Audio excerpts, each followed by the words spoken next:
je suis ravie de vous retrouver aujourd'hui pour une nouvelle vidéo. J'espère que vous allez bien. Comme vous l'avez vu, c'est une vidéo un petit peu particulière par rapport à d'habitude, puisque c'est une vidéo un peu confidence où je vous parle. D'ailleurs, vous avez vu, je me suis installée tranquille dans mon lit pour vous expliquer un peu tout ça.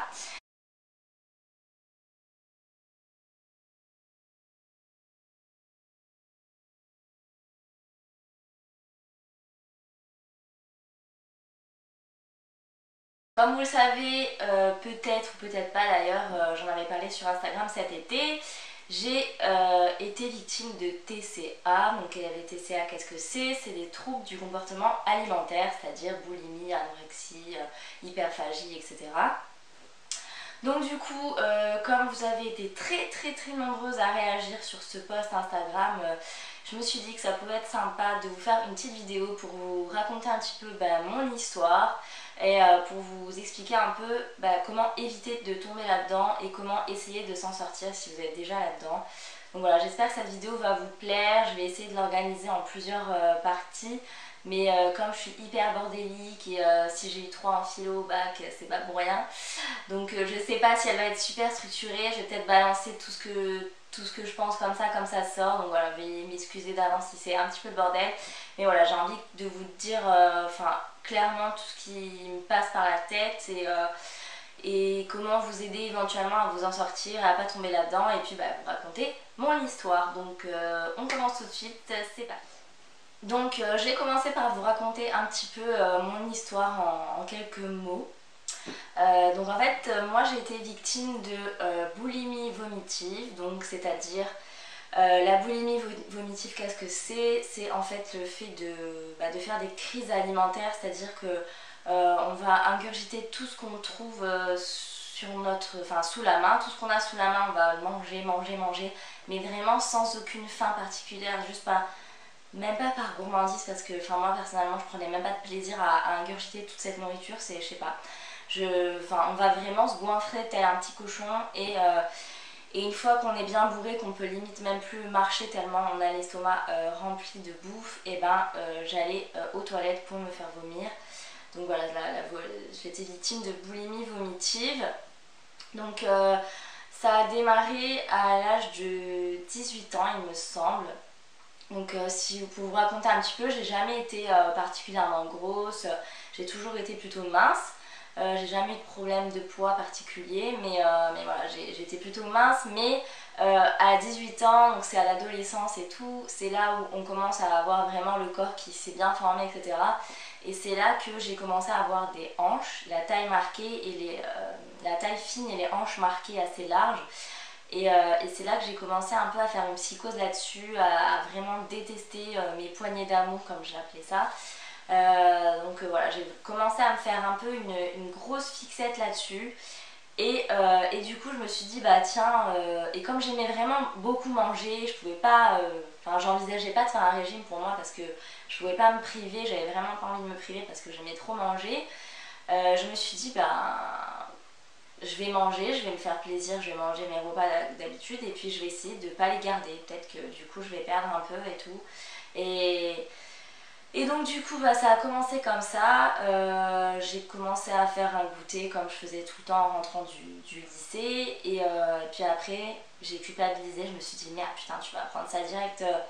Tout dans les poignées d'amour ma cocotte. Donc si tu veux éviter de garder ça sur ton corps, d'avoir du gras là-dessus, je me suis dit je vais aller essayer de vomir mon goûter quoi. Et donc du coup je suis allée aux toilettes, j'ai franchement galéré pour se faire vomir, c'est vraiment hardcore quand même. Et donc du coup voilà, j'ai réussi à me faire vomir une première fois. Et après je me suis dit que le lendemain j'allais recommencer, etc. Et en fait j'ai commencé à rentrer là-dedans. Et à chaque fois que je mangeais quelque chose, j'allais le vomir. Comme ça, je me disais que j'allais réussir à perdre le gras, ou du moins ne pas en prendre et perdre un petit peu ces poignées d'amour. Alors qu'au final, je pouvais pas les perdre puisque c'était tout simplement mes hanches, c'était ma morphologie, c'était comme ça. Il n'y avait vraiment pas de gras dessus puisque j'étais quand même vraiment mince à l'époque. Donc voilà, je me suis vraiment fait un délire, mais c'est vrai, comme quoi ça part vraiment de rien. Et au final, tous les jours, je me suis dit c'est tellement facile entre guillemets parce qu'à la fin, on prend l'habitude de se faire vomir et on fait ça vraiment super facile. Donc du coup je me suis dit c'est tellement facile de pas grossir et tout, je peux quand même manger ce que je veux, faire ma vie, mes apéros, mes soirées et tout, enfin vraiment faire mes restos comme si de rien n'était, et après j'ai juste à aller me faire vomir, comme ça je grossirai pas et même je maigrirai. Donc c'est comme ça que je suis tombée là-dedans entre guillemets. Et donc ça a commencé à être vraiment très régulier, pratiquement tous les 2 jours, tous les 3 jours, jusqu'à ce que ça devienne même carrément tous les jours. Et au début c'était juste, j'allais faire vomir ce que j'allais manger normal. Et à la fin c'est carrément devenu une obsession parce que du coup, comme on se fait vomir, on vomit pas tout mais on a quand même super faim après quoi. Donc du coup, là par contre, c'est là que ça a commencé à créer les espèces de grosses crises de boulimie, c'est-à-dire que j'étais capable d'ouvrir les placards et de sortir du pain, du fromage, des chips, du chocolat, des gâteaux, enfin et de bouffer vraiment tout, en regardant la télé ou mon ordi ou des trucs dans le genre, vraiment j'ai ingurgité comme ça venait. Et jusqu'à ce que vraiment, mais genre, on peut même plus bouger quoi, on a vraiment le corps plein, c'est limite, on se dit qu'on va même pas réussir à vomir parce que franchement je pouvais plus bouger, enfin, pour traîner mon corps jusqu'aux toilettes c'était déjà une souffrance. Et après bah, j'allais aux toilettes et je vomissais tout et là c'était une espèce de délivrance. Donc voilà, bon ça c'est vraiment la partie pas du tout glorieuse. Et ça s'était un petit peu calmé et ensuite je suis partie vivre sur Paris avec mon chéri, donc je l'ai rejoint. Et au début quand j'étais à Paris, bah, je sais pas, peut-être que au début j'avais pas de boulot, donc le fait d'avoir perdu mes amis, ma famille, de pas avoir de travail, mon chéri qui était au boulot toute la journée, j'ai quand même passé pas mal d'heures toute seule à la maison et du coup bah qu'est-ce que je faisais on va dire que c'est même pas que je cherchais du réconfort parce que j'étais pas triste, hein, j'aimais beaucoup ma vie à Paris et tout, mais on va dire que j'occupais mon temps tout simplement avec des espèces de crises de boulimie, mais genre je pouvais en faire 3, 4, 5 par jour.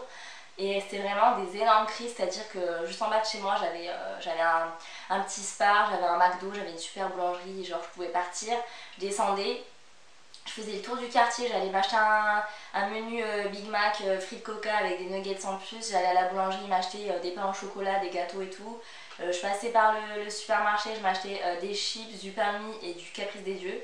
Et je rentrais, je me mettais devant la télé, hop, j'installais tout ça devant ma table, là j'étais toute contente et là je bouffais tout. Mais genre c'était vraiment, si on m'avait filmé, je pense que c'était un film d'horreur quoi.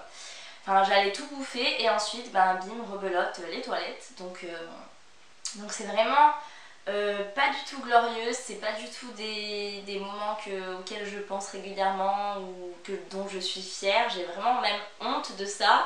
Je pense que absolument personne n'est au courant de ça, donc maintenant bah, absolument tout le monde le sera. Mais voilà, j'avais envie vraiment de me livrer à vous et de vous raconter mon histoire. Et donc bah, comment j'ai réussi à surmonter ça, c'est parti de Paris. Et la fameuse photo avant-après que vous avez vue, bah, la photo du avant en fait. Donc j'étais à Paris, là j'avais commencé à bosser et tout, et je me sentais vachement serrée dans mes fringues, mais je mettais toujours les mêmes vêtements. Je me sentais vraiment serrée et tout, et je commençais à me dire qu'en fait me faire vomir, bah, ça me faisait pas mincir, ça me rendait pas plus belle, j'avais une espèce d'odeur de vomi qui te suit tout le temps parce que même si tu vas te laver les dents, te laver les mains, tu te frottes et tout, t'as l'impression que tu sens le vomi tout le temps. Et franchement ça me dégoûtait, de bouffer tout ça, ça me dégoûtait aussi. Et du coup un jour je me suis dit voilà faut vraiment que t'arrêtes parce que c'est pas possible. En plus de ça je dépensais des sommes folles dans la bouffe parce que je vous dis quand je descendais faire le tour du quartier je pouvais dépenser 30 € pour juste un repas du midi et aller vomir un quart d'heure après, et ça c'était genre peut-être 3 fois par jour, donc franchement je me suis dit qu'il fallait vraiment que j'arrête. Et donc quand je me suis sentie toute boudinée dans mes vêtements et que j'ai fait cette photo avant, là je me suis dit waouh, comme quoi être boulimique ça sert vraiment à rien parce que t'as jamais été aussi grosse ma petite cocotte. Donc je me suis dit que bah, j'allais essayer de m'arrêter parce que bah, c'était plus possible, j'ai dépensé trop de sous, je me ruinais la santé, j'avais l'impression de sentir le vomi tout le temps, je me dégoûtais. Et je m'abîmais les dents aussi parce qu'il faut savoir que le vomi c'est hyper acide. Donc du coup j'avais les dents qui jaunissaient, je me faisais des plaques de tartre et ça m'a attaqué la gencive, donc j'avais les dents qui se déchaussaient. Enfin bref, c'était vraiment une sale période, mais à côté de ça c'est quand même bizarre parce que j'étais heureuse, j'étais bien dans ma vie, j'étais bien dans mon boulot, j'aimais vivre à Paris, j'étais bien avec mon chéri, donc voilà, c'était vraiment... Il y avait un espèce de Dr Jekyll et Mr Hyde, il y avait deux personnes dans mon corps, mais parce que j'étais quand même heureuse, mais à côté de ça j'avais cette espèce de maladie qui me bouffait Mais en plus je me disais, c'est comme la clope, on se dit toujours ouais c'est bon, une dernière et de toute façon je peux arrêter quand je veux, je suis pas vraiment boulimique. Dans la tête j'étais vraiment en mode je suis pas boulimique et si je veux je m'arrête quoi. Et au final bah, quand on voit qu'on continue, c'est là qu'on se dit bah non en fait t'es vraiment boulimique quoi. Ça porte un nom, ce que tu fais c'est de la boulimie vomitive. Réveille-toi ma cocotte, ça peut plus durer comme ça. Donc voilà, j'ai décidé d'arrêter du jour au lendemain. Ça m'a pris comme ça un matin, je me suis dit maintenant stop, tu te reprends en main. En plus de ça, en voyant mon corps, ça m'avait plus fait des dégâts que du positif. Donc c'est comme ça que j'ai décidé d'arrêter. Donc voilà comment ça a commencé pour moi et comment a été mon déclic, enfin quel a été mon déclic, quand est-ce que j'ai décidé de me reprendre en main et d'arrêter toutes ces bêtises. Donc, comme vous l'avez vu, ça a vraiment commencé vraiment d'un rien, c'est parti de pas grand chose et ça s'est transformé en une énorme chose. Donc du coup, si j'ai des conseils à vous donner pour éviter de tomber là-dedans, franchement, arrêtez de faire des fixettes sur vos corps, arrêtez de vous comparer à la voisine, à votre amie, aux photos sur Instagram, etc. Franchement, ne vous comparez pas, votre corps c'est quand même quelque chose qui est super important. Il faut vraiment pas le maltraiter comme on peut le faire avec ces merdes de maladies, franchement il n'y a pas d'autre mot. Franchement, évitez de vous comparer, de maltraiter ou même d'avoir des pensées négatives sur votre corps. Ce que je peux vous dire, de vous conseiller, c'est vraiment, voilà, si vous êtes mal dans votre peau, si vous êtes mal dans votre corps, si votre corps vous plaît pas comme vous le voyez, et bien essayez déjà de relativiser en vous disant que c'est des petits détails sur lesquels vous focalisez ou qu'il y a pire à côté de vous, que voilà, vous êtes en bonne santé, vous avez une vie heureuse, etc. Donc votre corps c'est un peu déjà pas secondaire parce qu'on vit dedans, mais je veux dire il faut pas lui apporter une importance au point de s'en gâcher la vie. Parce que voilà, c'est pas non plus, on peut vivre très très heureux avec un petit bourrelet et voilà, je veux dire, déjà on ne monte pas notre corps tout le temps, avec des vêtements on arrive à camoufler les défauts, mais surtout ce que je veux vous dire, c'est que si vous êtes mal dans votre peau, et ne vous réfugiez pas dans la bouffe parce qu'au contraire ça va plus vous enfoncer qu'autre chose, et essayez de vous motiver, d'aller de l'avant, je sais pas, trouver un partenaire ou une copine ou votre compagnon ou même toute seule, moi je sais que je préfère même le faire toute seule, essayez de vous motiver, d'aller au sport, de vous reprendre en main, d'apprendre à manger correctement, faites mes recettes, faites d'autres recettes, apprenez, essayez de composer vos repas pour enlever du gras, enlever du sucre, enlever toutes ces cochonneries. Essayez, allez-y progressivement, on ne vous demande pas d'un coup du jour au lendemain d'enlever tout le sucre, toute l'huile, tous vos plaisirs, votre chocolat ou d'aller courir 10 heures par jour, par semaine. Franchement, allez-y vraiment progressivement, fixez-vous de petits objectifs et par palier, vous allez avancer tout doucement, augmenter votre sport, réduire votre sucre, votre huile, etc. Et petit à petit, vous allez voir les changements et ça va vous rendre encore plus heureuse et ça va vous donner encore plus envie de persévérer là-dedans. Donc vous allez mettre un petit peu plus d'énergie à chaque fois jusqu'à ce que vous atteigniez vos objectifs. Vous en êtes toutes capables. Je sais que parfois on a la flemme, parfois on n'a pas le moral, parfois on va bloquer sur ses hanches, sur son bourrelet, sur sa cuisse. Mais franchement, déjà relativisez et puis motivez-vous, trouvez-vous voilà, comme je vous ai dit avant, trouvez-vous quelqu'un qui vous encourage, ou mettez-vous des bonnes musiques, ou motivez-vous, blindez-vous d'ondes positives. Je sais que c'est le plus facile à dire qu'à faire, mais franchement c'est tout à fait faisable. Et battez-vous, franchement battez-vous pour arriver à vos objectifs, il n'y a personne qui peut le faire à votre place. Franchement, si quelqu'un pouvait le faire à ma place ou si je pouvais le faire à votre place, ce serait avec plaisir, mais pour être bien dans nos corps, il n'y a que nous qui avons la clé, il n'y a que nous qui avons les solutions. Les solutions d'ailleurs vous les connaissez, je veux dire, arrêtez de chercher des trucs miracles, des pilules magiques ou je ne sais quoi, des espèces de patchs minceurs ou quoi d'autre, enfin des crèmes. Franchement les solutions vous les connaissez, c'est manger équilibré, faire du sport, boire beaucoup, prendre soin de soi, être bien dans sa tête, être bien dans son corps, enfin c'est vraiment un tout. Je sais que je suis encore en train de m'emballer et de mélanger tout là. Bon, je savais que ça allait pas être une vidéo bien carrée, bien nickel, je suis désolée. Mais bon, tout ça pour dire que pour pas tomber dans ces conneries, et franchement, arrêtez de vous prendre la tête sur votre corps, sur vos petits défauts, relativisez, positivez, voyez la vie du bon côté. Voyez le verre à moitié plein plutôt qu'à moitié vide. Soyez optimiste et motivez-vous pour vous bouger, pour faire du sport. Même si c'est un petit peu au début, même si vous êtes super, vous n'avez jamais fait, que vous galérez, et ben vous commencez tout petit et puis vous allez augmenter au fur et à mesure. Enfin, vraiment, allez-y lentement aussi. Ne vous précipitez pas là-dedans. Ne pas mettre la charrue avant les bœufs, comme on dit. C'était l'expression du jour. Bref, allez-y doucement, prenez votre temps et vraiment franchissez des paliers. Vraiment, fixez-vous des petits objectifs et augmentez ces objectifs au fur et à mesure. Et vous verrez que ce sera beaucoup plus facile pour vous d'atteindre ces objectifs. Donc voilà, là je me suis enflammée un peu, mais pour en revenir où j'étais, franchement, faites tout pour ne pas tomber là-dedans et ayez une meilleure image de vous. Quand vous êtes en couple ou quand vous êtes jeune, votre famille, tout ça, mais écoutez quand vos amis, vos chéris, votre famille vous disent que vous êtes belle, qu'il ne faut pas que vous complexiez parce que vous êtes jolie, parce que voilà, et ben écoutez-les parce que franchement ça fait du bien d'entendre ça et il faut y croire et voilà, je pense que c'est déjà une bonne base pour être heureux. Il en faut deux pour être vraiment prêt pour être heureux. Il faut se satisfaire du nécessaire. Je me perds. On m'a perdu. On m'a perdu. Je pars tellement qu'il faut que je me réhydrate aussi là. Qu'est-ce qu'il est bon ce thé. Bref, où est-ce qu'on en était?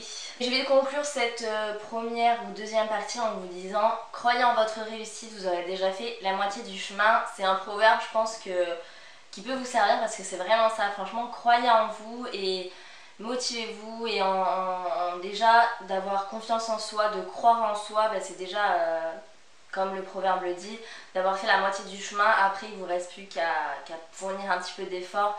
Mais voilà, déjà, ayez confiance en vous et croyez en vous surtout, c'est super important. Donc maintenant, on va aborder la troisième et dernière partie de cette vidéo, c'est-à-dire mes trucs et astuces pour vous en sortir si vous êtes vous aussi victime de TCA et que vous n'arrivez pas malheureusement à vous en sortir tout seul. Je suis pas du tout psychologue, enfin voilà, je suis pas du tout spécialisée là-dedans, mais j'ai vécu ça, donc du coup c'est pour ça que je me permets de vous donner quelques petits conseils, en tout cas mes astuces et ce qui a marché pour moi. Après ça veut pas dire que voilà, vous pouvez vous en sortir tout seul. Il y a certaines personnes qui sont pas capables, qui ont besoin d'aller voir quelqu'un, donc n'hésitez pas à en parler autour de vous, à trouver des amis à qui en parler à vos parents, à aller voir quelqu'un de spécialisé là-dedans, un psychologue ou quoi, parce que je sais que certains TCA peuvent être beaucoup plus graves que celui que j'ai vécu, comme par exemple l'anorexie. Je sais que ça peut aller vraiment très loin et que ça peut être vraiment très très dangereux. Donc voilà, je fais pas du tout cette vidéo pour que vous évitiez d'en parler ou quoi. Vraiment, parlez-en à votre famille, à votre entourage, à votre maman. Je sais que c'est plus facile en général d'en parler. Ou à des amis aussi, confiez-vous à des amis ou même à des personnes qui ont vécu ça. D'ailleurs, en parlant de ça, je vous expliquerai à la fin de la vidéo un espèce de groupe que j'ai créé pour en parler si ça vous intéresse. Mais donc voilà, je fais vraiment cette vidéo pour vous raconter mon histoire et vous donner mes petits trucs et astuces, mais en aucun cas pour remplacer un psychologue ou vos parents ou quoi. Donc voilà, si vraiment vous allez pas bien, si vraiment vos TCA sont graves comme de l'anorexie ou même la boulimie, de toute façon, il n'y a pas de TCA plus grave qu'un autre, mais c'est vrai que l'anorexie peut aller vraiment très loin et voire même entraîner la mort. Donc vraiment, je fais pas cette vidéo pour remplacer quelqu'un et vraiment parlez-en autour de vous. Mais j'ai quand même envie de partager avec vous ce qui m'a aidé moi personnellement à m'en sortir, puisque j'ai réussi à m'en sortir sans voir personne et sans même m'en parler à personne. Enfin, j'en ai jamais parlé à personne à part là récemment ou maintenant c'est vraiment derrière moi, etc. Donc j'en parle et puis comme j'ai un petit peu toute cette communauté autour de moi, surtout basée sur le sport, le physique, etc. J'ai envie de vous dévoiler ça et d'être proche de vous et de vous dire tout ça. Bref, Lola, tu t'égares encore. Donc je vais en revenir à mes astuces et mes conseils. Donc moi je sais pas si vous savez, mais je suis addict aux cahiers. Voilà, j'ai une grande passion pour les cahiers, j'adore les cahiers en tout genre. D'ailleurs là j'ai mon cahier spécial YouTube, vous voyez. Il est trop magnifique, c'est un Jordi Lavanda. Bref, la fille elle transforme la vidéo en haul. Enfin bref, donc je suis fan de cahiers, j'ai des centaines de cahiers, je peux acheter un cahier tout le temps, je peux aller faire des courses et passer au rayon des cahiers pour acheter un cahier avec des pages blanches, enfin voilà. C'est un drôle de délire, je sais, mais j'adore les cahiers. Et donc du coup, quand j'ai décidé que j'allais arrêter mes conneries, je suis allée m'acheter un joli cahier, j'ai mis du temps à le choisir, j'ai pris un beau cahier qui me plaisait bien. J'ai acheté aussi des beaux stylos, je les ai essayés et tout, j'adore écrire, franchement vous allez vous dire que la fille, elle a vaincu ses TCA mais elle a des tocs maintenant, donc enfin bref, donc je suis allée m'acheter un beau cahier, des beaux stylos et donc j'ai commencé un lundi parce que bah, comme les régimes, comme tout, on a envie de commencer soit un lundi, soit un 1er janvier, soit un début du mois, enfin voilà, c'est comme ça, c'est psychologique mais on a toujours envie de commencer un début de quelque chose. C'est un espèce de renouveau, c'est genre cette semaine pourrie elle est passée, ou ce mois pourri, ou cette année pourrie, donc là ça y est, je redémarre sur des bonnes bases. Donc j'ai démarré un lundi, j'ai pris mon petit cahier, ma plus belle écriture, mon plus beau stylo, et j'ai commencé à noter ce que je mangeais. Mais pas pour compter mes calories ou rentrer dans un délire comme ça et tout, vraiment pas du tout. Mais j'ai mangé normalement, et quand je mangeais quelque chose, si soit je l'écrivais tout de suite après, soit je l'écrivais à la fin de la journée, le soir en rentrant chez moi, j'écrivais ce que j'avais mangé. Et à la fin de la journée, quand j'ai écrit le petit déjeuner, mon goûter, mon déjeuner, mon repas du soir, etc., et que je vois que bah, la journée s'est bien passée, que j'ai pas fait de crise, que j'ai pas mangé de merde, que j'ai pas grignoté, et ben vous pouvez pas savoir le sentiment de fierté que je pouvais ressentir à cette fin de journée. J'étais vraiment mais super fière de moi. Donc du coup ben, je validais cette journée entre guillemets sur mon cahier, je faisais un petit dessin ou un espèce de soleil ou quoi, enfin un peu comme les gamins, hein. Franchement faut pas avoir peur des mots mais c'était clairement comme des enfants. Donc voilà, je tournais la page avec fierté pour valider cette espèce de journée passée qui fut une réussite et du coup bah chaque petite réussite comme ça, chaque journée passée sans crise, sans rien, sans grignotage et tout, c'était vraiment une grande fierté pour moi. Et du coup le lendemain matin je me réveillais avec cette nouvelle page blanche à écrire et je me disais que j'avais envie d'être aussi fière le soir en tournant la page, j'avais envie d'être aussi fière et aussi bien dans mon corps et apaisée le soir aussi après avoir passé une journée nickel sans s'être mis les doigts dans la bouche, sans s'être gavé comme une oie.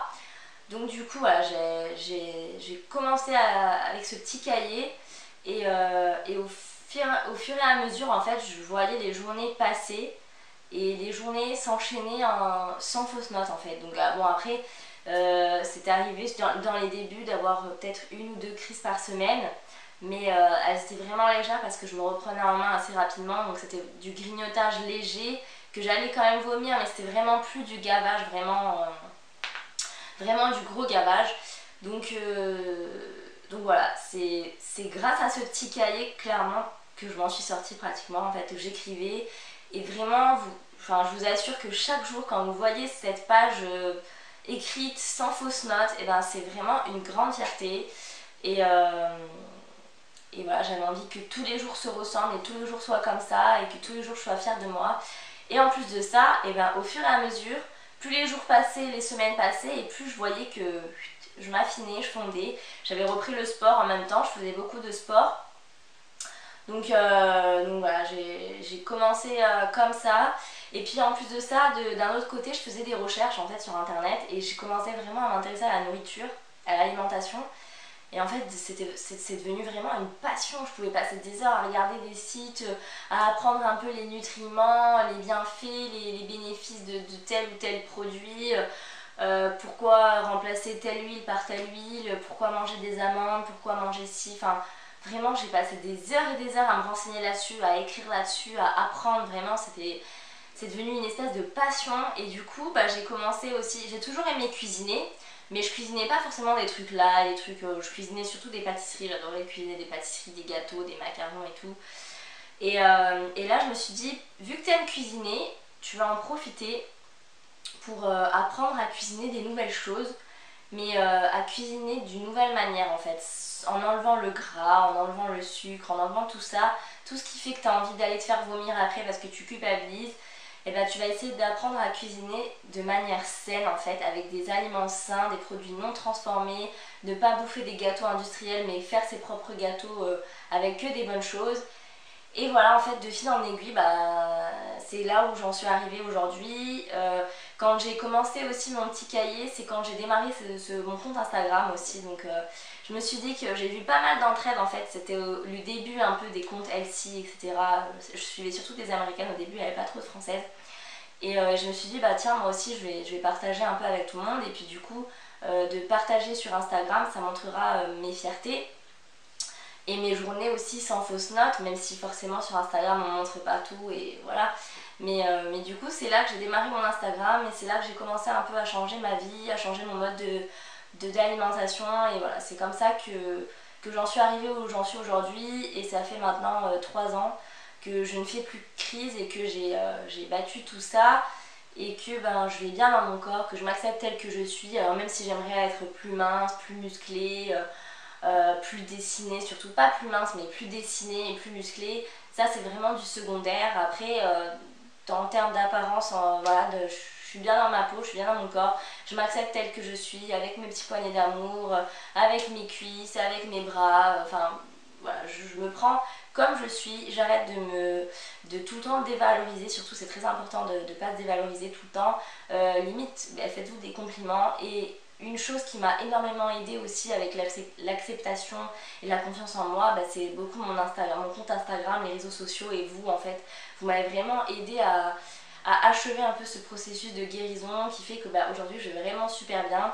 Donc voilà, je vous incite d'ailleurs à commencer des comptes Instagram comme j'ai fait, si ça peut vous aider à partager, à vous sentir soutenu parce que par exemple votre entourage vous comprend pas ou même vous voulez pas en parler, créez-vous un compte comme ça et partagez avec les autres. C'est des gens totalement extérieurs qui vous connaissent pas, qui vont pas vous juger. Après il y aura toujours des cons qui viennent poster des commentaires parce qu'ils se font chier dans leur vie et qui sont frustrés, mais vous allez voir qu'il y a un réel soutien sur Instagram et dans cette communauté et moi franchement ça a vraiment achevé tout ce processus de guérison. Donc voilà, c'est pour les petits conseils et pour vous raconter un peu mon histoire et ma guérison. Et enfin, pour terminer, j'ai créé une page Facebook, enfin un groupe secret que personne ne peut voir s'il n'est pas dedans. C'est pas comme une page, si votre ami aime, vous voyez la page qu'il a aimée même sans l'aimer. Là, il n'y a vraiment personne qui peut le voir à part les personnes que j'ai ajoutées dedans.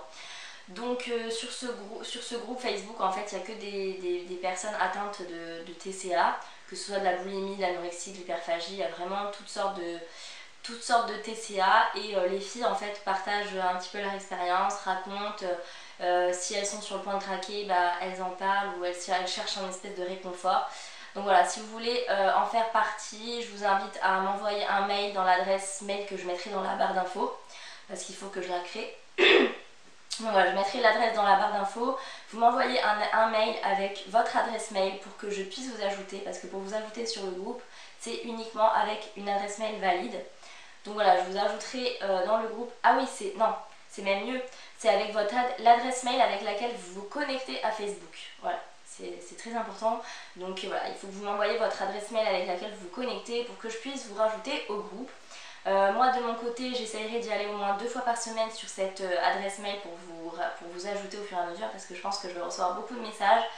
Comme vous vous en doutez aussi, je vais recevoir beaucoup de messages, donc vous allez m'envoyer vos histoires, je vais les lire, ça va beaucoup me toucher, mais malheureusement je vais pas pouvoir répondre à tout le monde parce que déjà quand j'en ai parlé cet été, j'ai reçu peut-être 200 ou 300 mails et c'était très difficile de répondre à tout le monde alors que ça me faisait mal au cœur parce que je lisais vos histoires, donc j'avais vraiment envie de répondre à tout le monde mais c'était totalement impossible. Donc du coup je vous invite à partager vos histoires sur cette page, enfin sur ce groupe secret où les filles bien sûr le verront, liront, vous soutiendront, etc. Voilà, puis qu'est-ce que je voulais dire d'autre? Ah oui, il y a le réseau social auquel je réponds le plus, c'est Snapchat, puisque c'est là où j'ai le moins de personnes qui me suivent. Et du coup je sais que j'ai une petite abonnée à qui je fais un gros coucou, je pense qu'elle va voir cette vidéo. Qui m'envoie des snaps quand ça va pas bien et à qui je réponds, je lui apporte pas spécialement des solutions mais j'essaye d'être là pour elle et voilà, donc si vous aussi dans vos moments de craquage ou quand vous êtes sur le point de craquer, et ben n'hésitez pas à m'envoyer un snap. Normalement je réponds pratiquement à tous les snaps et assez rapidement. Pour le moment, vu que j'en ai pas beaucoup, j'espère que ça va pas non plus trop augmenter avec cette vidéo. Mais voilà, n'hésitez pas à venir partager quand vous êtes dans une période de doute ou limite en crise ou en pleine crise ou que vous êtes sur le point de craquer. Ben, n'hésitez pas à m'envoyer un Snapchat pour que je vous parle ou que je vous réconforte ou que j'essaye de vous faire penser à autre chose. Ce sera avec un grand plaisir parce que c'est vraiment quelque chose qui me tient à cœur, que personne n'ait de TCA sur cette planète et qu'on soit tous heureux et bien dans notre corps. Voilà, cette vidéo est maintenant terminée. J'espère que c'est pas trop le bordel. Je vais essayer de couper un peu de trucs au montage ou peut-être que je vais rester nature peinture, je sais pas trop, je verrai. Mais voilà, j'espère que ça a pu peut-être vous aider, peut-être vous réconforter, peut-être vous apporter des solutions. Encore une fois, comme je vous dis, je suis pas là pour remplacer vos entourages, enfin vos proches, votre entourage ou même une psychologue. Si vous avez des problèmes sérieux, je vous invite vraiment à en parler à votre entourage, mais je sais que c'est pas forcément une chose facile à faire étant donné que moi-même j'en ai jamais parlé. Mais voilà, donc avec le groupe de soutien sur Facebook, vous pouvez m'envoyer vos snaps en vous créant un compte Instagram pour partager avec des gens qui sont vraiment formidables. Et également en écrivant peut-être votre petit cahier pour être fier tous les soirs comme j'ai pu l'être. Ben, j'espère que vous arriverez vraiment à combattre vos TCA si vous en avez. Et si vous n'en avez pas, et ben par pitié ne tombez pas là-dedans les filles parce que c'est vraiment très dur de s'en sortir. Je sais que moi voilà, ça fait 3 ans que c'est terminé, ça m'arrive plus du tout, mais je sais que l'année suivante ça a été encore un peu difficile et certaines fois j'étais vraiment très tentée de craquer, surtout qu'en plus une fois qu'on a été boulimique vomitive, on a souvent des problèmes d'estomac, on est très vite gavé, on a très vite des nausées, enfin ça devient très compliqué. Donc surtout, ne tombez pas là-dedans, soyez heureux, aimez-vous dans votre corps et voilà. C'est tout ce que j'ai à dire. J'espère que cette vidéo sera vraiment bien interprétée et que vous prendrez pas mal ou que vous prendrez pas, vous pensez pas que je suis là pour remplacer votre psy ou vos proches. C'est vraiment pas le cas. C'était vraiment juste pour partager un petit peu plus de moi avec vous et de vous aider. Voilà les filles, je vous fais de très gros bisous. Je vous embrasse bien fort et je vous dis à très vite pour une prochaine vidéo.